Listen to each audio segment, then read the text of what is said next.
Georgetown ended up being a lot crazier than we thought it would be.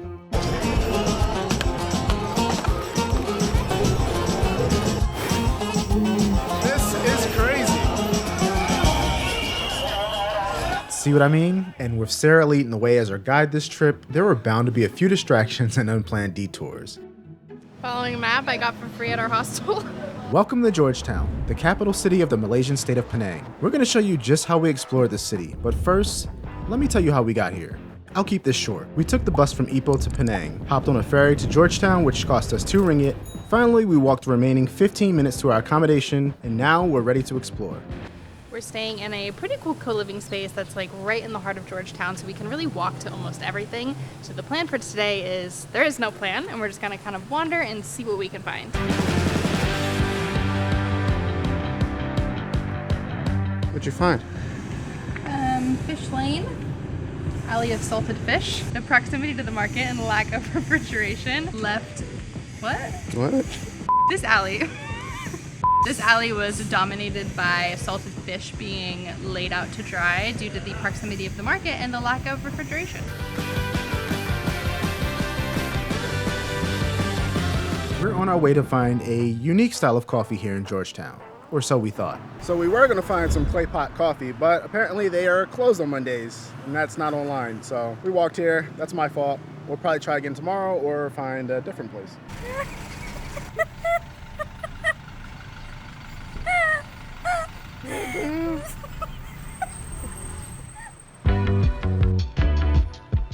Continuing our search for a breakfast spot that wasn't closed, we found this spot called Long Phong Cafe. We got a couple of white coffees and nasi lemak ayam that had blue coconut jasmine rice.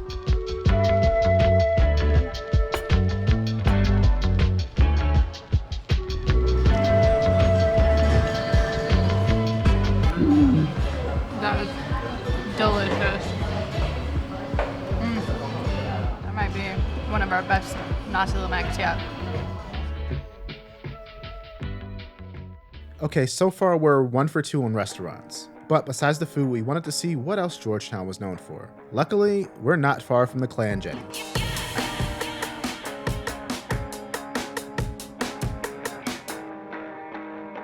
Right now we are at Lee Jetty, and I just learned what a jetty is a couple minutes ago. It's essentially a floating village built up on stilts above the water. This one is a little quieter than True Jetty, which most tourists go to. So if you want to see the jetties with less crowds, head to the ones further down the road. Including Lee Jetty, we walked to a total of 3 jetties. Tan Jetty is next to Lee Jetty and is probably the most scenic. I'm realizing now that I'm saying the word jetty a lot, but True Jetty is the most packed and there's shops along the way. I've been looking for this style of glasses since we've come to Southeast Asia, and I couldn't find a style that actually fit my face. These are not quite perfect, but they are still the best ones I found. So 15 ringgit, 20 ringgit, not bad.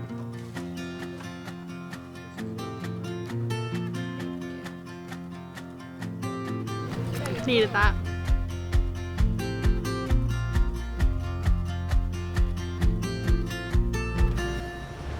Like many places in Malaysia, there is a different night market for every day of the week. But this one is where we found one of our favorite dishes yet.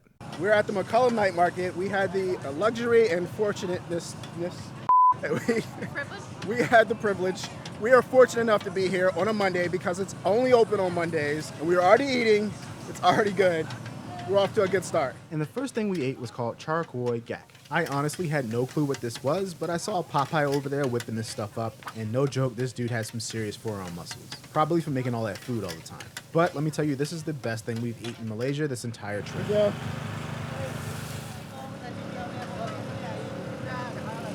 Tastes like all the other bits of pad thai that are in the noodles. Did you ask for it spicy? Because it's not spicy. I did ask for spicy. They give us white people spice. Tourist spice. Wow.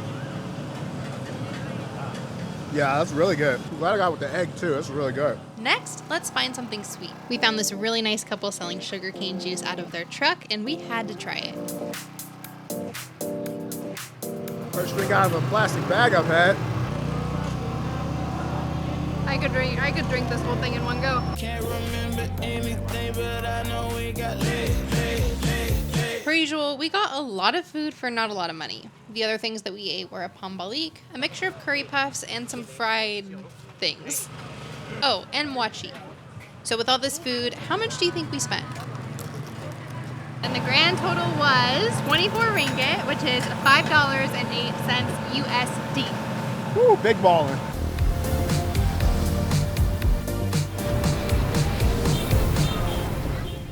Today I'm letting Sarah direct us around. If there's one thing to know about her, her sense of direction is, well, not the best. What are we doing? Following a map I got for free at our hostel. This is Sarah's exquisite town Laugh tour. around Georgetown.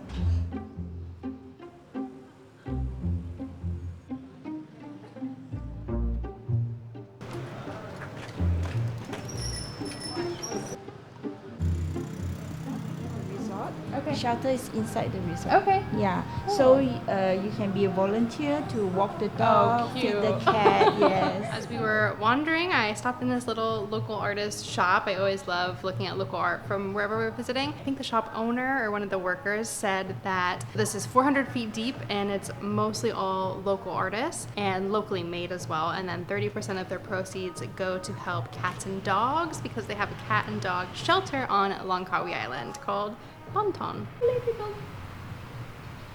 Oh. Woo.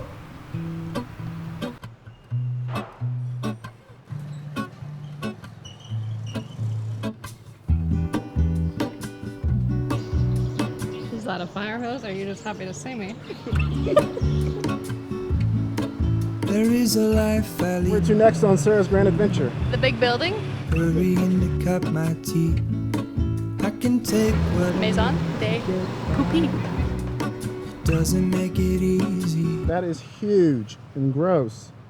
Holy look how big that is. Nothing builds an appetite more than seeing a giant dead rat before you eat. But, oh well, I'm hungry. We were on the hunt for food and we stumbled into this hawker center, which is perfect. I have no idea what it's called, but it was here. And it's great because we've been wanting to try this.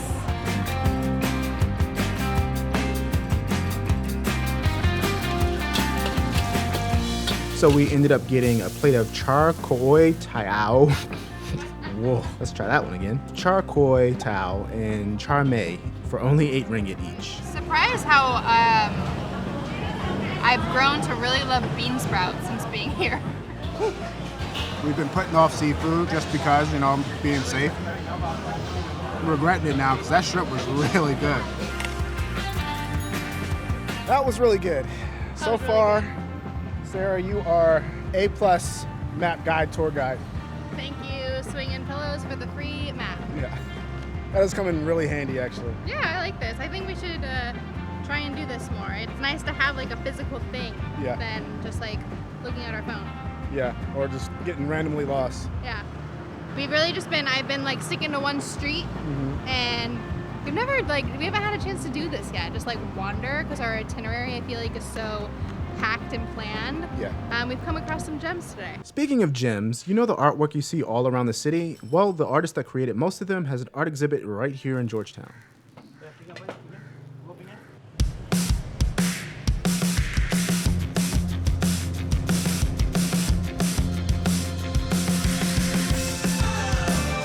When exploring a place, we like to often find places that aren't usually talked about in a lot of tourist circles. This is one of those. 2014, this was actually turned into like an art exhibition started by the famous author around here, Ernest Saharovich. I think I said that correctly. If I didn't, I'm sorry. Ernest Saharovich basically turned this space into an exhibition space in 2014 with a couple of his friends. And now it's a nice space to kind of hang out for the day. There's a bunch of restaurants here. I don't think many of them are open. We're here at like 11, no, actually 12. 12:30. 12:30. They're not open yet. I think they open probably later in the afternoon, but There's also a market here on Saturdays and Sundays, which we missed. We But did miss. I feel like it'd be cool. This is a good market scene. yeah, Setting. Good market setting. good marketplace.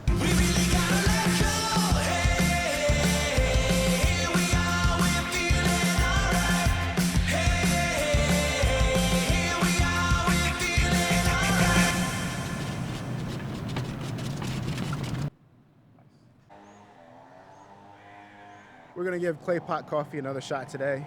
I honestly don't even know if it's good or not. It just sounds cool. I mean, I've never had coffee out of a clay pot, so we'll see. Instantly like this place already. That's my boy. Also read that this is the first clay pot coffee shop in Penang. Huh? There's butter in the cup. There's butter and milk in the cup.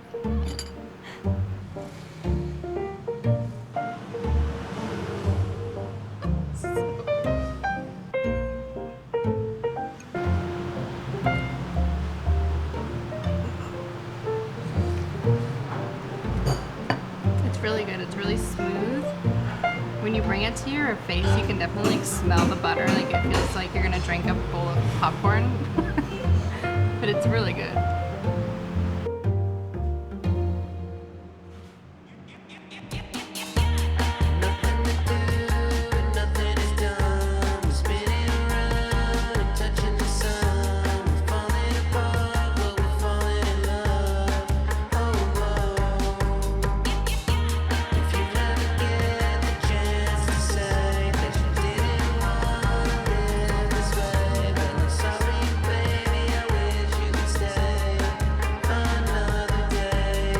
We just had breakfast at this place called Mugshot Coffee. Honestly, it's a bit overpriced and the food and the coffee is okay at best. But I'm fed, I'm energized. Sarah is not energized yet. The next spot we're gonna go to is Penang Hill. Getting around is gonna be a little difficult though because either today or tomorrow is Thaipusiam, so a lot of road closures today. I don't know if the bus is running, and the nearest Grab is 23 minutes away. That's what we're waiting for now, and then hopefully we can get back. Or so I thought. There was no chance of going anywhere on this day.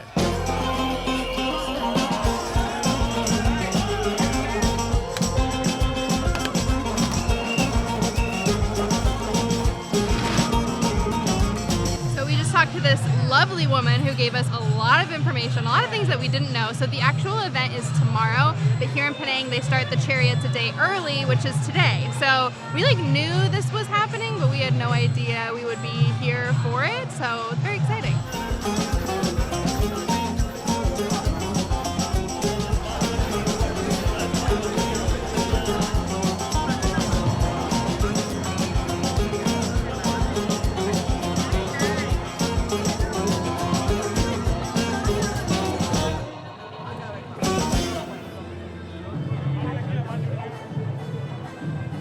Okay, so what exactly is Thaipusiam? Well, for answers, we went to the Google machine, and here's what we found. Thaipusiam is a Hindu festival that honors Lord Murugan, the deity of youth, power, and virtue. In Penang, there are two chariots. The silver chariot, this one is pulled by the bulls you see. The golden chariot is pulled by devotees. There's a lot of conversation regarding the tradition of using bulls because they have to struggle to pull a large chariot full of people, whereas trucks, tractors, or having people pull like they do the golden chariot could be just as practical. None of this is to say that these people don't love these animals. Also, breaking coconuts during Thaipusiam is a cleansing ritual practiced by Hindu devotees. It is a symbolic representation of surrendering one's ego at the feet of God, which is done with full determination.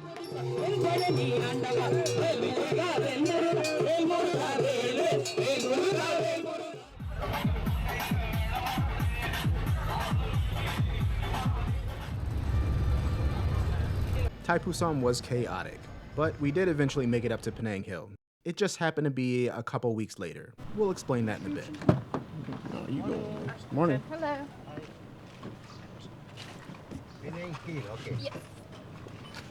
Please keep this ticket for return as well, yeah? Okay, thank you.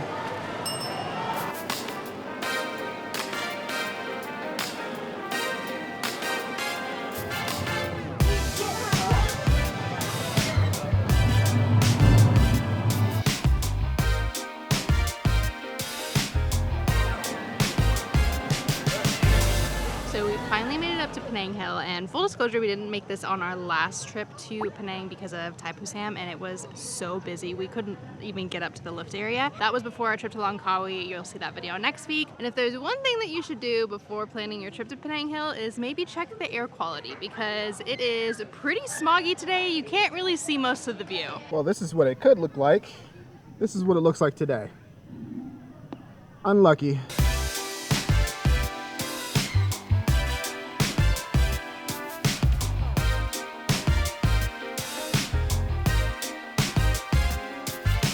We are walking to the habitat right now. This area is kind of neat, but I just kind of wish everything didn't cost money. So we're probably not going to go in the habitat because it's going to cost us a lot more money than just getting up here. But And we can't see anything today. So it doesn't really make sense to buy tickets. We won't be going to the habitat today, but at least we may be able to see it from the outside. Just kidding, maybe not. For reference, the funicular costs 60 ringgit to go round trip for the both of us, and the habitat costs 60 ringgit for one ticket for an adult.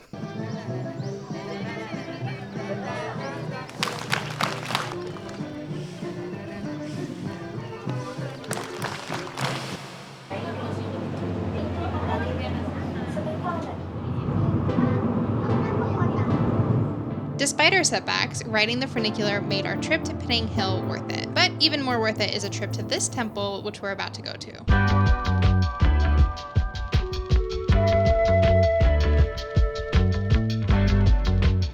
So we've seen some absolutely incredible temple complexes during our time around Southeast Asia, but as far as appearances go, this one just might be in the top 3.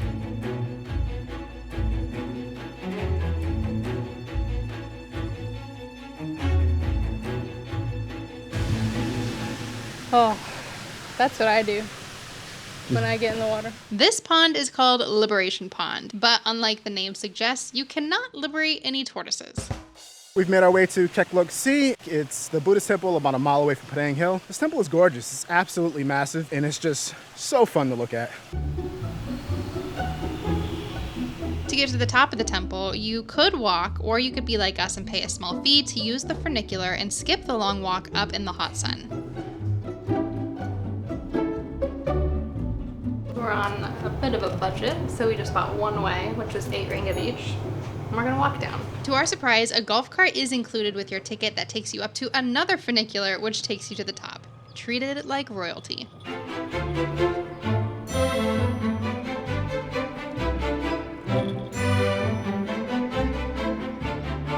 So we took the incline up, then got a free shuttle ride over here. Then there's another incline that goes up to the statue, all included within our ticket. So 8 ringgit, one way up. Certainly beats walking all the way up here though. This funicular is far from private though. They really stuff you in there. I guess we're not as royal as we thought.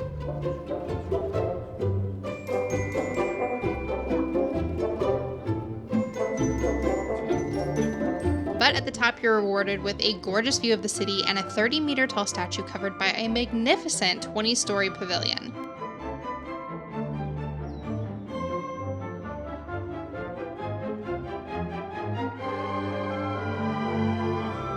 This is a very cool temple. I think you can make it even more exciting by taking the little lift up, although that does cost money. If you just want to walk the stairs, it is free. I think I would consider this a must-do in Georgetown. And besides the view, the most fun part of this visit was finding the statues of our Chinese zodiac signs.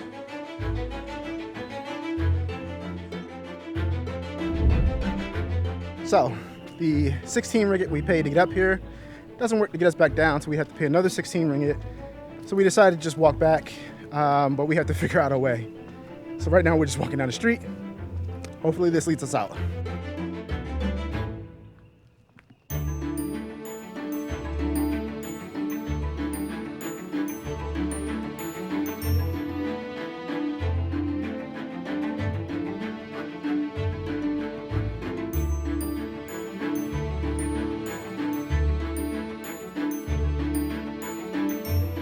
Today was a lot, but tomorrow might be even more.